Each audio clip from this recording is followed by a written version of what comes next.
బ్యాటరీలో quality లేకపోయి ఉండొచ్చు, బ్యాటరీలో ఏమైనా లీక్ అయి ఉండొచ్చు, ఆ లీక్ కావడం వల్ల జరిగి ఉండొచ్చు, నాసిరకం మెటీరియల్ వాడేస్తే తక్కువ అది టెండర్లు కూడా తీసుకుని ఉండొచ్చు. ఏమవుద్ది. అది కాబట్టి అట్లాంటిది ఏదో ఎంక్వైరీ చేయాలి. దాని వెనకాల ఏదో పెద్ద కుట్ర ఉంటుందని నేనైతే అనుకోను. ఎందుకంటే పోనీ జగన్ ప్రభుత్వం దిగిపోయే టైంలో జరిగింది అనుకోండి, ఇదే ముక్క మాట్లాడతారు. అప్పుడు ఏదో కాగితాలు తగలబెడితే కూడా దాని పెద్ద రచ్చరచ్చ చేసేసారు 3-4 చోట్ల, ఆ ప్రభుత్వ కార్యాలయంలో ఈ ప్రభుత్వ కార్యాలయంలో అని చెప్పేసి మీరు గుర్తు తెచ్చుకుంటే ఆ రోజున మదన ఫైల్ లేదంటే మొన్న నెల్లూరు కోర్టు ఏదో దగ్గర ఏం ఫైల్స్. లేదు. ప్రతిరోజు ఒక ఒక ఊహని సృష్టించడం పెద్ద కష్టం కాదండి. దాని వెనకాల ఒకడి మీదన ఒక ఆరోపణ చేసేసి వాడి మీద అనుమానం సృష్టించడం చాలా సులువు.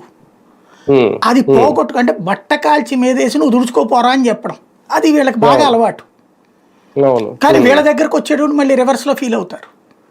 బేసిక్ గా అక్కడ ఉన్న పాయింట్ ఏంటి, నేనైతే చెప్తున్నాను కదా, అది కుట్ర కాదని అంటున్నాను నేను, సహజ సిద్ధంగా జరిగిందని. అదే వాళ్ళైతే కుట్ర అంటారు. అది అందులో సచివాలయంలో ఏం తగలబెట్టాలి ఇప్పుడు, దాంట్లో ఏముండి సస్తే కనుక తగలబెట్టాలి. ముందు టీడీపీ నాయకులు అదే అంటే బాబు గారు కూడా అలాంటి ప్రచారం చేయొద్దు, వివరణ ఏదో తెలియ వచ్చే వరకు, నివేదిక వచ్చే వరకు అన్నారంట కదా ముందు. బాబు గారిని ఇబ్బంది పెడుతోంది సొంత సోషల్ మీడియా. వాళ్ళ సోషల్ మీడియాలో ఏదో ఊహించేసేస్తున్నారు. ఇంకోటి ఏంటి, ప్రతిదానికి వైసీపీతో లింక్ పెడదామని చూసుకుని వాళ్ళ ప్రభుత్వాన్ని వాళ్ళు నాశనం చేసుకుంటున్నారు.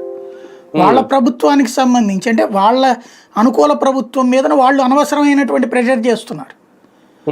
ఆఫీసర్ల ఇష్యూలో కానీ ఇది ఎట్లా ఉందంటే, పాతకాలంలో రౌడీయిజం ఫ్యాక్షనిజం ఉన్న టైంలో నువ్వెందుకు మర్డర్ చేయవన్నాడిని, వాడు అట్ట తిరుగుతుంటే నువ్వు ఎడ దర్జాగా జరగనిస్తావాడిని అని వీళ్ళు మాట్లాడుతుంటారు. ఇంకో పాయింట్ కూడా సార్, ఏదైనా అంటే ఒకటి వైసీపీ ఇప్పుడు ఇది అసందర్భం అనుకోండి, YCP social media TDP social media ఎంత షార్ప్ గా పనిచేస్తున్నారంటే, ఏదైనా ఒక ఇన్సిడెంట్ జరిగినా కానీ మీరు అబ్జర్వ్ చేయండి, ఒక 2-3 అవర్స్ లో ఒక అద్భుతమైన కథనం వచ్చేస్తుంది.